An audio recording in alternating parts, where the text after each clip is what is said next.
I went through a situation where it wasn't quite as dramatic as like Nikki Sixx from Motley Crue, but my heart just stopped. I flatlined. I was gone, and it was completely unexpected, and was brought back. And one of the things that really changed in my mind is like you start to really zero in on what's important and what's not.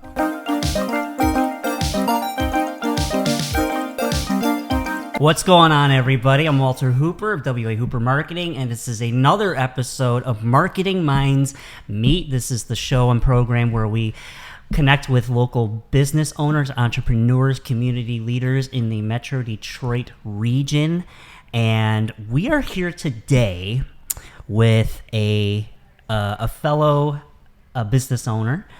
He is new in the business community here in the Grosse Pointes, and he has opened up his own insurance agency, the Mercer Agency, Yes. right next door to, mind you, Joseph's Bakery and Pastry Shop.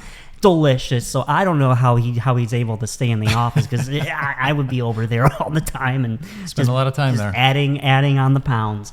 But I am here today with none other than Mr. Tom Mercer of Mercer Agency. Tom, what's going on, man? How are you? Hey, it's great to be here. It's gonna be a lot of fun. So why don't you go ahead and tell everyone about you and your insurance agency, and then how you started. What got you into this journey of being in the insurance industry? All right. Yeah, it's kind of a twisted journey of my entire career before this venture was spent in the athletic footwear apparel equipment industry, and loved it, had a great time and experience, worked with some great brands and get to travel the world. And then just life kind of takes over and gives you some different opportunities or challenges, and I wanted to do something that was different than what I was doing, and wanted to do something that was focused on serving in our community, serving our neighbors, helping people. And we also want to do something that would deepen our roots in this community. We have moved all over the place, and the family just really liked Grosse Pointe and east side of Detroit and want to stay. Well, we're glad to have you here, and I got to say this: since being in this community professionally, I've noticed there's this type of camaraderie here that I haven't really seen in many other communities. So tell me what is it you specialize in? Is it all things insurance, home, life, auto, commercial? Is it just a specific thing? What are you able to help your clients and prospective clients with? Okay. Yeah. I mean, it's we're full line personal and commercial. So we do auto, home, life, your boats, or RVs, motorcycles, all that kind of stuff. And then we do a full line of commercial as well. So primarily our agent for Farm Bureau Insurance of Michigan. Really wanted to find a company that is 100% focused and based in Michigan, so that we're not influenced by things going on around the rest of the country. But yeah, it's full line. And I'd say going back to the comment you made, it's one of the draws here of we moved to Portland, Oregon in the mid 90s. So I know I'm dating myself, but my wife and I just got married, moved out there, and it was before it became crazy like it is today. And Detroit reminds us a lot of what Portland, Oregon was like back then. It has its own cool vibe that you just feel good and you want to be a part of. Yeah, excellent. Yeah, I definitely see that there's a growth. There's something happening, in the points. Well, there's always things happening in the points, but even like downtown Detroit. I don't know if you've been able to visit Corktown. Yep. In these it's amazing what they've really. Because I love Corktown, but they've really amped it up. And I don't know about you, I'm a Tigers fan, so to see Tigers Stadium be revamped into a minor league stadium now, like that just brings so much joy and happiness. Like. I just the memories of going there as a child in the 90s, mind you. So why don't you go ahead and let's talk about what would you say right now in the insurance industry?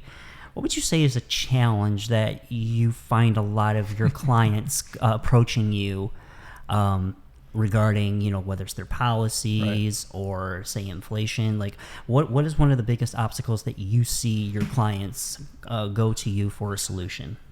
I think right now it's across the whole industry is chaos and there are out of state factors that are influencing what's going on in our state of, if it's out in California or Florida, I mean, their losses have been monumental out there. So then you have certain large carriers pulling out, which then causes a ripple effect.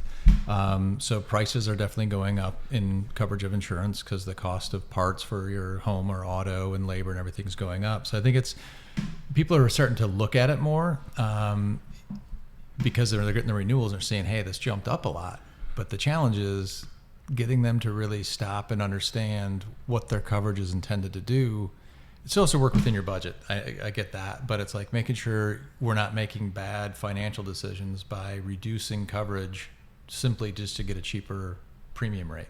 So it's really taking the time to get people to understand, like, okay, our auto insurance in Michigan is nuts. Maybe I'm not supposed to say that, but I'll put it out there. Oh, it's my show. You can say it. Yeah. Well, I'm just thinking of like what feedback I'll get from co-agents and whatnot. But it's just our auto insurance in Michigan is unlike. I think I've lived in 9 states and as an adult, and my drivers, our auto insurance in all the states was a heck of a lot easier than here. And so people really are. You're making bad decisions simply on just trying to see if they can save money. We can still accomplish that different ways, but just don't put yourself at risk. Well, and it's it's funny you mentioned the auto rates here in Michigan, and especially here in Metro Detroit in particular. I used to live in St. Clair Shores, and the rates there were all right. But then once I just crossed that county line from Macomb to Wayne County, I mean, the price is just jacked up like you wouldn't believe it. And I'm not gonna lie, it's I can see how it can be somewhat of a detriment for people wanting to live and start a life here in Wayne County. Wayne County is a beautiful area, but when you have rates like that are just slashing and gouging the wallet in the bank accounts, I mean, it's tough. It's real tough, and it is something that most people don't think about until it really hits them in the face because they want to be part of the movement and what's going on in Detroit, and they move in, and then all of a sudden it's like, oh my gosh, everything's more expensive. And it's one of the things that I'll talk to clients or prospects about as well is every place has a trade-off. So it's when you want the amenities and the vibe of a certain area, if it's the Points, if it's Detroit, if it's Royal Oak or wherever it might be, is there's always going to be something that you're going to give up in exchange for that. So you can move out of the area you really want to live in to get a less expensive solution, but then you're not getting all the other things you want. So I'm going to ask this question and play a little bit of a devil's advocate here. Do you think it's the ones that reside in the community, whether it's the Points or Detroit, you say they're sacrificing? Do you think it comes from an area of wanting to be seen in the area? So I'm going to say from a sense of vanity, or do you think it's maybe it's the cool place to be, so they want to be where all the cool people are? Yeah. So, or do you think it's just people just generally like the area and the idea of this sense of vanity and, dare I even say, entitlement? Which do you think it is, or do you think it's a combo, or what? I think it's kind of a stew of all of those, because I mean, we're all human, and you want to be a place that people will be like, oh my gosh, you live in wherever. And we had that when we were out in the Northwest. We lived in Portland and Seattle, and when we come back and visit friends and family in Michigan, they'd be like, oh my gosh, that must be so awesome. And it's like, we're blessed. It's pretty fun and cool. However, there's things that you do have to trade off. So yeah, I think here it's a little bit of everything. I mean, obviously some industries are going to be very focused and dependent upon this area. So if that's your field, this is for like a designer in New York, this is that for them. Or if you're high tech and you're out in Silicon Valley. Good point. I like that.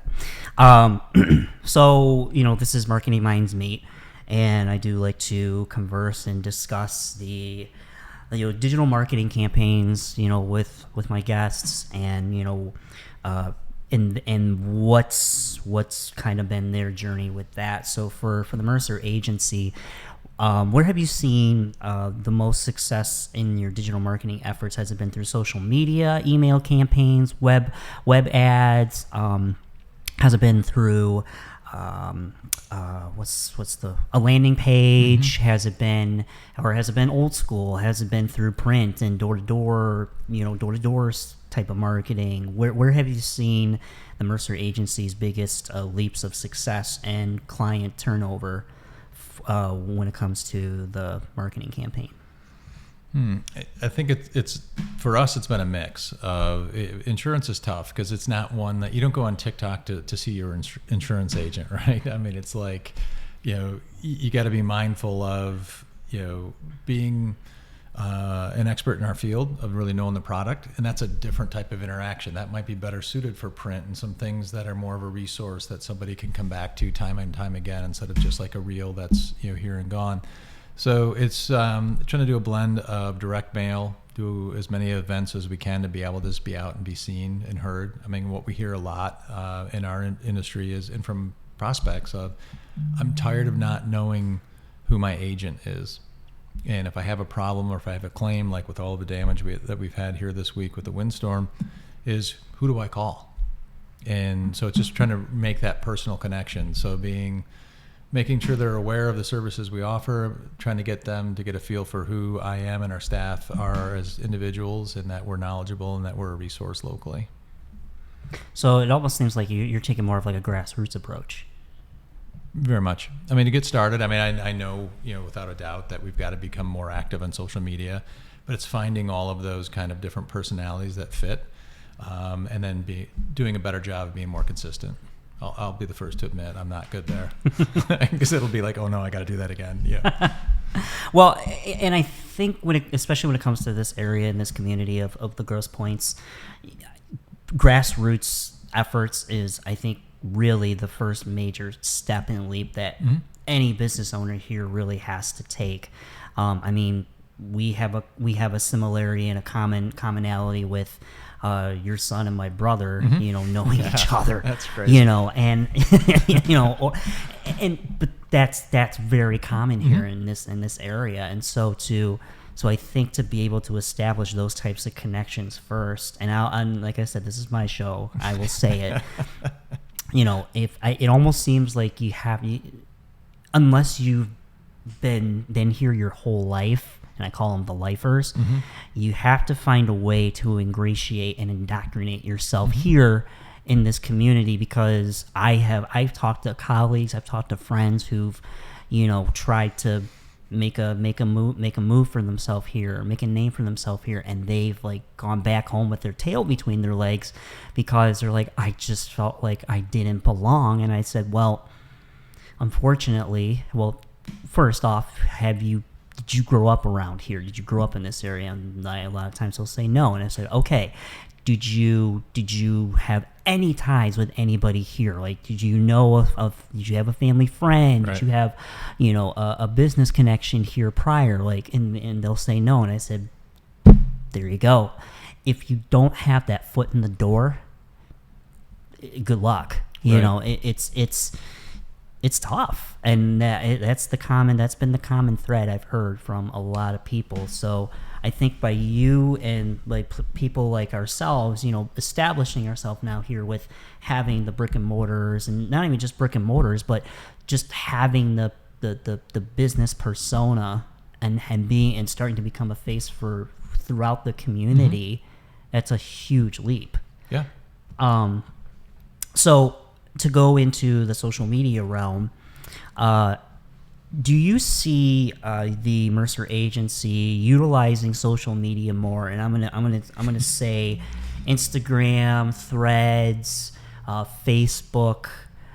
Do you see yourself trying and getting into more of that? Because now we're looking at a scenario here where you're seeing the demographics are shifting, and they're shifting fast. baby boomers are retiring. Mm-hmm. Baby boomers are getting out of the working corporate world, just the working world in general here in this country. Yep. And not only that, but now you're also kind of starting to see some of the Gen Xers now starting to even plan for retirement. They're not retiring yet, but they're starting to have those conversations. Where do you see the Mercer Agency with their digital / all marketing efforts when it comes to the millennial generation and the Gen Z generation now, where you're dealing with two very different breeds of animals that think and work very differently? They're much more expedient to retain their attention. You gotta get it like that. Do you see you and the agency going down that route and trying to move forward with that cultural shift and evolution? I think by the nature of the product, since it is so personal to each individual or family, you have to meet them where they are. I mean, there was a really interesting article that came out this morning. I didn't have a chance to do more than just kind of glance through it, but it was talking about, for the insurance industry, of, the challenge is, again, meeting the clients where they're going to be. And with, the shift in demographics that you were talking about, of, they're like, Gen Z is like TikTok, and it's like, so.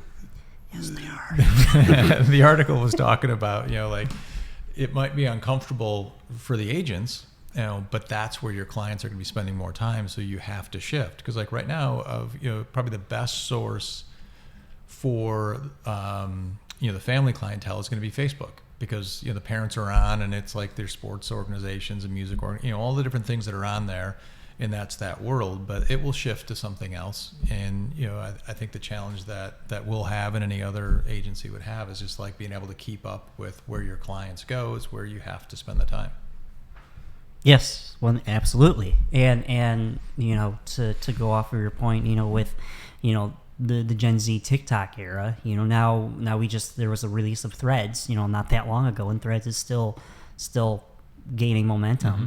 And I think the appeal with Threads is that it's, at least I'm going to speak on my behalf, is it reminds me very much of early 2010s social media, where, it was, you posted something, you might post a very short video clip or a candid photo, but that's it.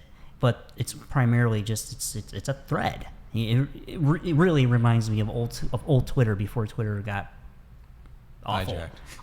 Yeah. But so to even go further and think further ahead, the rise of Web 3.0 has been the talk of the town, whether it's AI, whether it's the metaverse, virtual reality, augmented reality. Apple just announced not that long ago that they're going to be releasing their augmented reality glasses. And I will say, because yes, I use one, I use an Apple device. Apple has been known. They have a great track record of just having things work.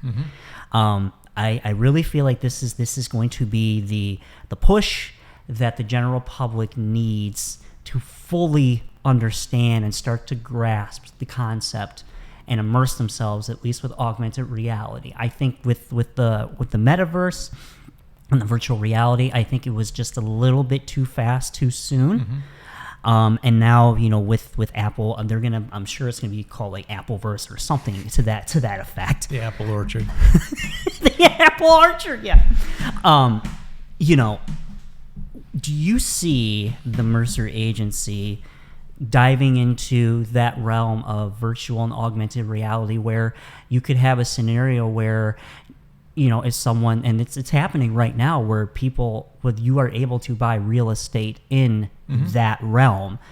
Would you be open, and would you be able to see your agency open up a virtual augmented reality establishment to cater to that type of demographic?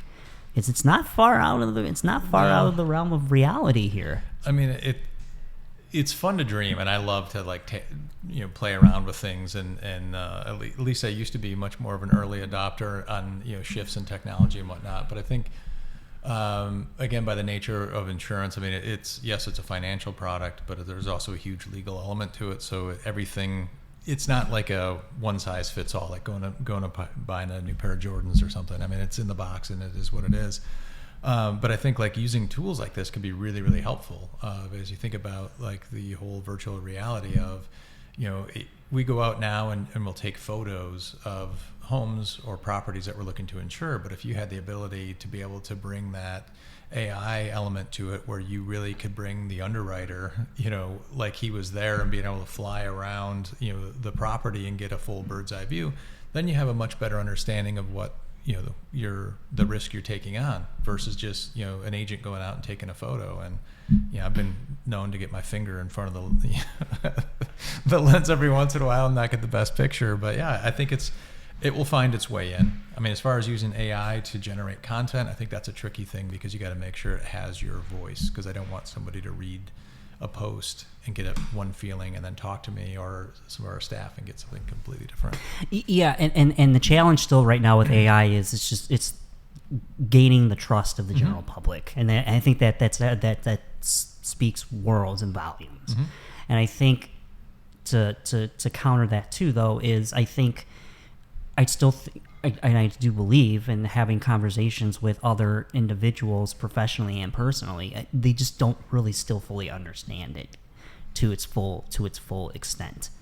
And I think it's kind of the old saying goes, what we don't know, we're afraid of, right? I think it seems like some of the fear, at least in like the professional circles and former colleagues and friends, they're fearing the unknown because they start to look at, does this replace this group or this job versus like, how does it make that job more efficient? Or, what evolution does that cause versus just, I don't like it because it's going to take my job.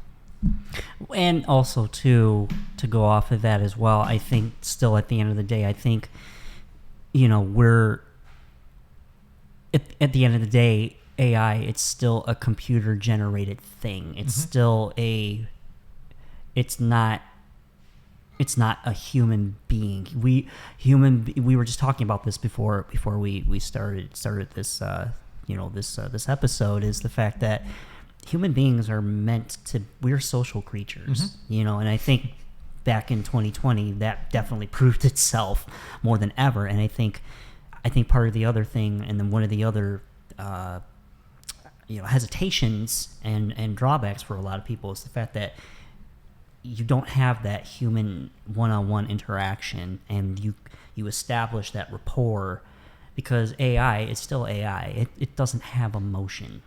You can try and emulate it, but it doesn't have the neurology and the brain function that a human being does. And I think that's still very important and very much a core value of, really, not just in the professional realm, but also just with our existence as beings.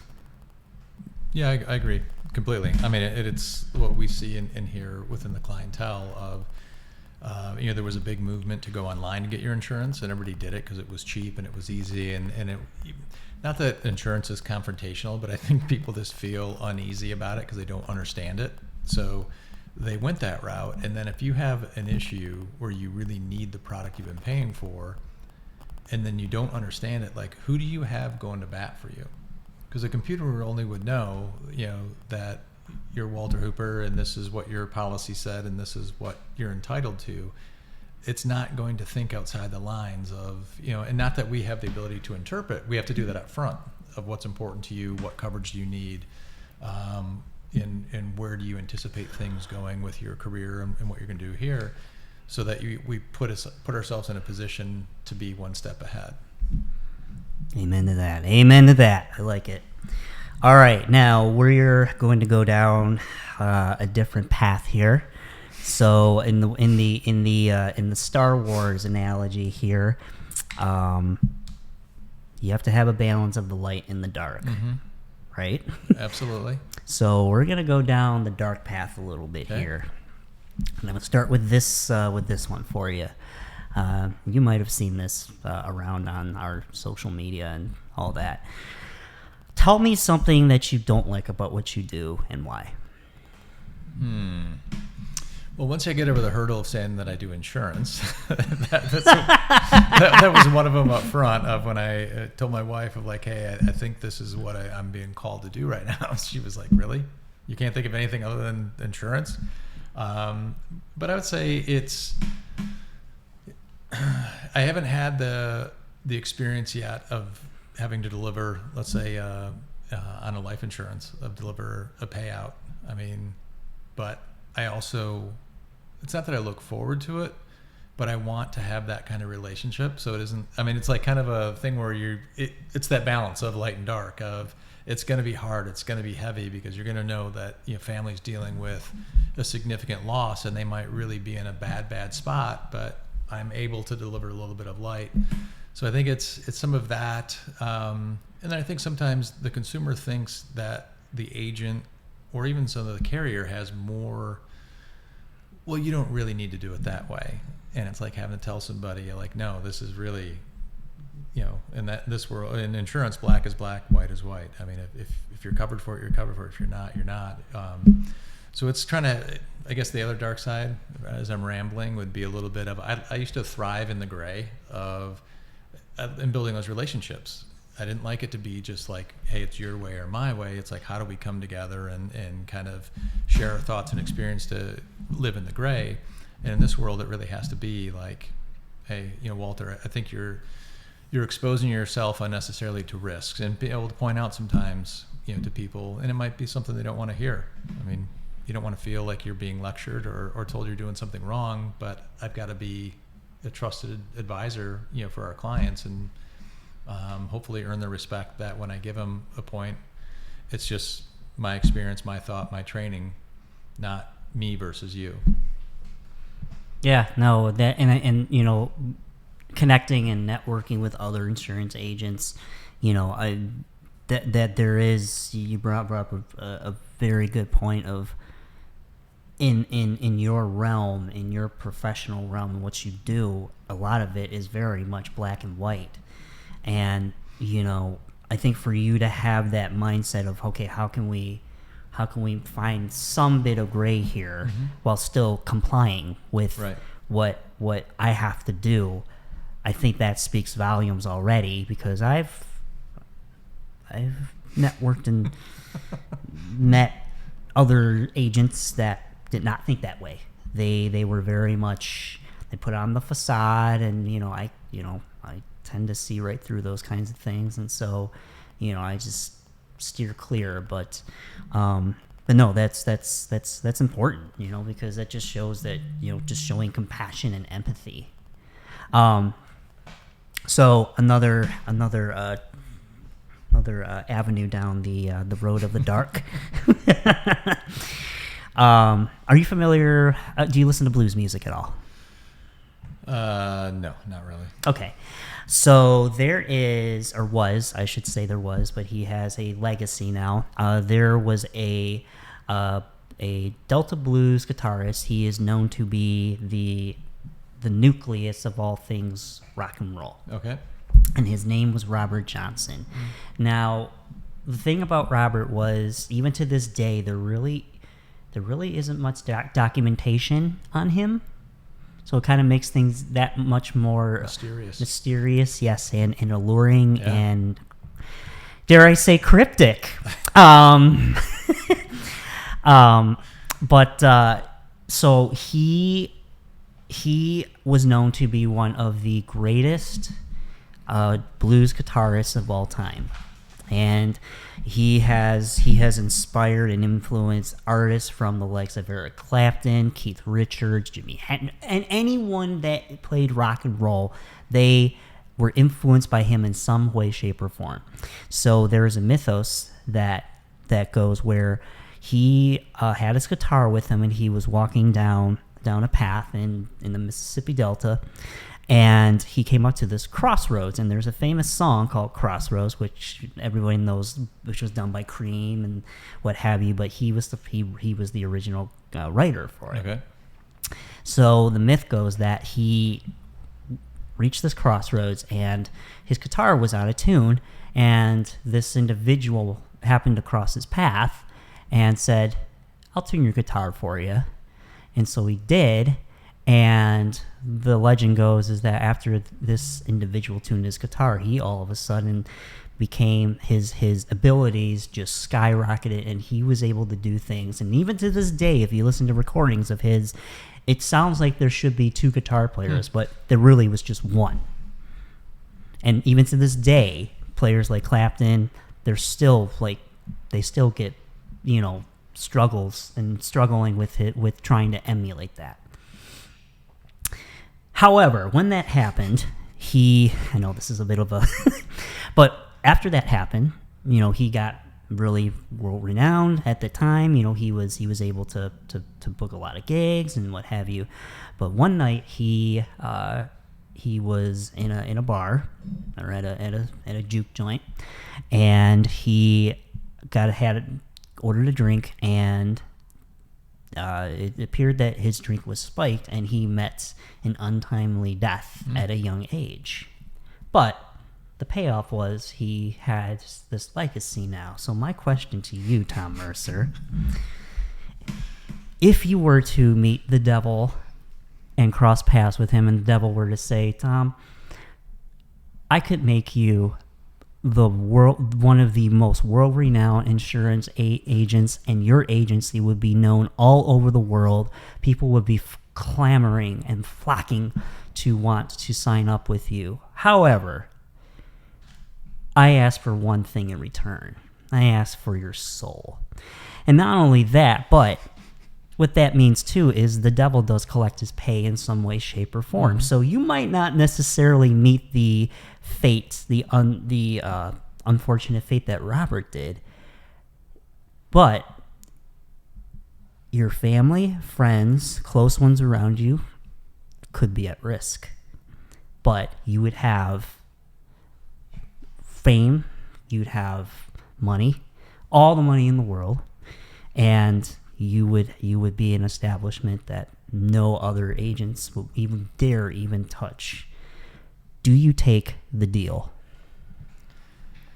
That's the easiest one so far. No, I don't. And there's a little bit more to it. I mean, we all have our stories and journeys, right? So I'd be disingenuous if I said that I always would have felt that way. I mean, when I was younger, I was always chasing the fame, and again, with working in the athletic footwear space and worked with professional athletes, and I was blessed. I got to deal with LeBron when he was in high school. I got to meet Kobe and hang out and do different things and work with Peyton Manning, and you go through that and you see these guys, and then you also see the toll that it takes on their lives. But for me, I went through a situation where it wasn't quite as dramatic as like Nikki Sixx from Motley Crue, but my heart just stopped. I flatlined. I was gone, and it was completely unexpected, and was brought back. And one of the things that really changed in my mind is like you start to really zero in on what's important and what's not, and the fame and the fortune and the money is worthless versus the time with your family. And then also being a person of faith of like, I'd rather take the eternal life and the riches there than the short term we got here. Wow. Yeah. Dropping a bomb. Yeah. Well, this is what the show is about. Yeah. It's about, crossing those boundaries and establishing these new, stronger connections. So I don't think you ever told me that about the heart thing. No. What happened? It was crazy. I'm also still in the battle against cancer. So I had 3 different diagnoses of cancer. I would have to go in every 90 days for treatment and testing. And my doctors for 2 of the 3 cancers are out in Washington, D.C. So I was out there and feeling pretty good and going through all the testing. And I had just gone through some tests, and I had to get a port put in for a MRI. And I remember sitting there after they put the port in, and I asked the nurse, I said, can you get me something to drink? I'm feeling off. And she's like, sure. And she turned around, and that's the last thing I remember. And then I have no idea how long the time had passed, but the next thing I know is it's like in your deepest sleep, and you hear kind of like this muffled commotion and everything else, and it's like when I was finally able to like open my eyes up, they had the paddles out and I'd used them, and there was a guy in my chest doing compressions, and there's a team of doctors all yelling my name and trying to get my attention, and it was nuts. Again, I have no history of heart disease. There was nothing, and they still don't know exactly why or what happened, but it was one of those crazy experiences. Wow, that's wow. Well, I'm glad you're here with thank us. You. Yeah, so am I. And you know what? I'm sure, like you said, that has to have been a revelation for you, just to realize that time you cannot predict or calculate the time to the T. And you just never know. So each day, even just to wake up, I guess you could say, is a win, right? Oh, it's a gift. Well, thank you for taking part in the in the dark portion. But like I said, we do this because this is how we're able to connect even further with the individual, and I feel like it adds much more relatability, and for everyone. Right. But we're gonna go into some fun portions now. So we're done with the darkness. So what I'm going to do now is we're gonna go live on my YouTube channel, and we're gonna go through some. Just gonna ask a fun question or two, and we'll get to it. So here we go. What's going on, everybody? Walter Hooper here, and we are doing a live stream segment for Marketing Minds Meet. And today I have with me, he is a brand new agent here of insurance in the Grosse Pointe Woods to be exact. And we've connected through a group that we're in, and along with the Grosse Pointe Chamber of Commerce. And you know what? I'm jealous because he gets to be right next door to Joseph's pastry shop. And like I said, I don't know how he's able to stay in the office, because I would just be over there just eating all the stuff. But today we have Tom Mercer here of Mercer Agency. And Tom, if you want to go ahead and give everyone here on the channel here just a little quick bio about you and your agency. Sure. Yeah, as you mentioned, my name's Tom Mercer. I have the Mercer Agency with Farm Bureau Insurance of Michigan. We're coming up rapidly on our 1 year anniversary, so it's hard to believe how fast the year went by. But we're a full line personal and commercial agency. Perfect, and we're grateful to have you here today. So I'm going to start into the fun segment now. We just finished the dark side, so you can check that out on the full episode. That'll be out here in the next week or two. So Tom, when you are not running the Mercer Agency like the boss that you are, what are some of your favorite hobbies and activities you enjoy doing in your spare time? I'm a big family person. We have 4 kids, 3 daughters and a son. Our son just graduated high school, is getting ready to go out in college. So then the daughters are going to be a junior. One's finished up undergrad, another one's finishing up PA school. So we spend a lot of time together as a family, doing outdoor activities. I also coach boys freshman basketball at Grosse Pointe South, and coach JV football at Grosse Pointe South. So that takes a lot more time than I ever really thought it would, but with sports and typical of our society now, everything's kind of nonstop year round. Yes, absolutely. And I think it's good to, that you're involved in that community as well, because, especially when it comes to coaching and sports and all that, I think we talked about this one of the times that we had sat down and chatted. You're in a way you're hoping to add some guidance and just show and teach the youth about that it's not just on the gridiron that you got to push yourself and better yourself. You got to, once you're out there in the real world, you got to be able to do that too. Mm-hmm. Right. So that's great. So outdoor activities, what kind of outdoor activities are we talking? Like hiking, boating, fishing? What are we looking at? We used to do a ton of hiking when we lived out in the Seattle area, but here it's a lot of walking. My wife and I and it's amazing how many people are like, hey, I think I saw you, out walking. You're like, yeah, you probably did. So doing that, we're blessed. My wife's family has a lake house on the west side of the state, so we'll spend a fair amount of time over there and do your boating and jet skiing, water, sea-doos, and all that kind of stuff. So anything to be outdoors.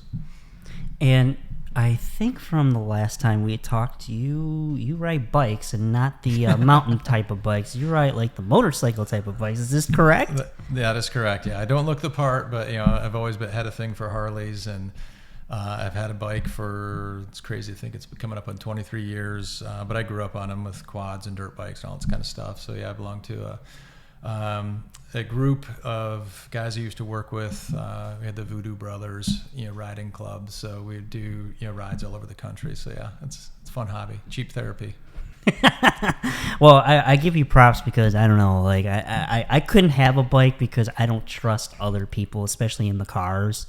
That would freak me out, but I'm sure you wear your helmet and all that and got all the jacket and all that. So you're protecting yourself. And plus, you do have, your own agency. Yeah. It's funny how things change. I do a better job. When I first started riding, you think you're invincible, just because of age.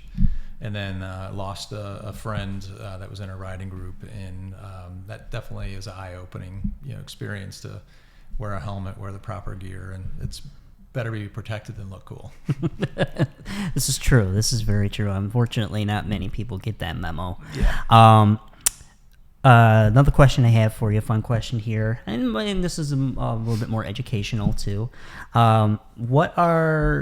What would you say is a pro tip that you would offer and provide to someone that's inquiring, say, about a life insurance policy, whether it's signing up for one or if they're looking to renew theirs, or if they just have questions in general? What would be like a good pro tip that you would provide for them?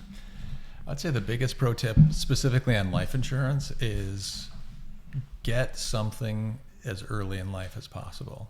And it's never too late. Obviously it's going to get more expensive as we get older because every year we're 1 year closer to our end.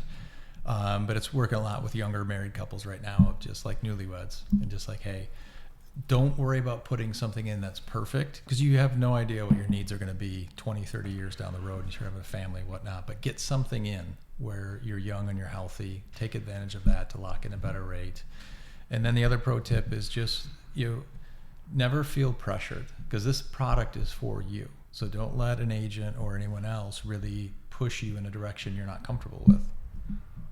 No, I like that. That's very, I like that. Yeah, because it's easy to sometimes like when you don't know and you feel like you're being pressured, and that's never a good or a cool thing to have to go through. So I appreciate that about you. Yeah. I would say that, along those lines of just like, I think it's where our egos, and maybe it's just me, but we all like to think we're more important than we really are. So, people will overbuy in life insurance, because they think it makes them look, like they're more successful. And most importantly does it provide the protection you need, and is it within your budget? No, that is true, and those are all very valid points and questions. I'm sure that you walk through with your clients and prospective clients as well. And before we log off here, I want to. How can people reach out to you if they want to, inquire about, life policy, home, auto, commercial? How can people get a hold of the Mercer Agency? You have a website, phone number, email, social media, all the things. Let's hear it. Probably the best way, and it's old school, like in a contact form, but going on to themerceragency.com and just be able to provide your basic contact information, the type of product that you're looking for, and then we can follow up from there. Also, highly recommend calling, because it's so much easier to get more information out as we're having a conversation. So our office number is 586-265-2304. Email is t.mercer, MERCER, @FB, fbinsmi.com. Well, excellent. Well, Tom, I got to say this has been great. I always enjoy connecting and chatting with you, and I'm glad we were able to open up some new some new doors and learn more about one another. And I would definitely love to have you back on the show. And for everyone here that is tuning into the live stream or tuning in after the fact, I am here with Tom Mercer of Mercer Agency of Farm Bureau Insurance, and we are we're here at the Knot, which is a co-working space in Grosse Pointe Park, and this is where we do our on-site filming and recording, but we are also mobile as well. But Tom, it has been a pleasure. And real quickly, do you have any parting words for the audience? There's no right or wrong answer. Is there a words of wisdom, insight, a joke? I don't care. What do you got before we log off here? I'll use like the wisdom of my grandfather of, pro tip is don't drink your bath water. He used to use that one on me as a kid. But, other than that, I would say, in anything in life, be inquisitive, ask questions, and, listen to the answers, use the resources around you. They're there for, a reason, and take advantage of it. Don't go it alone. Love it. Well, thank you so much, Tom. It has been a pleasure. And thank you, everyone, for tuning in. This has been another Marketing Minds Meet, and we will see you next time.